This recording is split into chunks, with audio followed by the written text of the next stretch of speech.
I think process can make up for a lack of tools or systems or sophistication in the short term, but when you get to scale and when you're in hypergrowth, you quickly realize that manual horsepower and brute force is not going to cut it over time, and so then you start looking at the systems and making sure that you're implementing systems not for today, but where you think the company is going to be in 3 to 5 years, because that's really what you're growing into, because it's already going to be irrelevant. If you're implementing what you have today, or where the scale that you have today or the growth that you have today, it's going to be hard because it's going to be irrelevant. And given the experience that you have, and I'm sure the other members of the management team also have been through the journey before, what's particular about developing those kinds of things so that you can see further out ahead? So much of the time we spend our time, a lot of us spend our time kind of scrambling, right? It's fire drill, fire drill. You can't scale when the building's on fire all the time. It gets really difficult to be like caught up in the day-to-day and still be growing at the speed you need to do.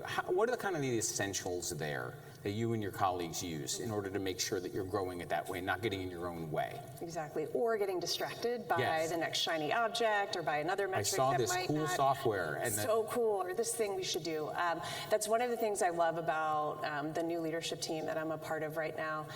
We have very intense, very fierce debates. Not everyone agrees, people have their own opinions, but we are able to get everything out on the table, nothing is left unsaid, and we very quickly then align on what is that next step. And so, first of all, what is it that we're going to do, or what is the most important thing?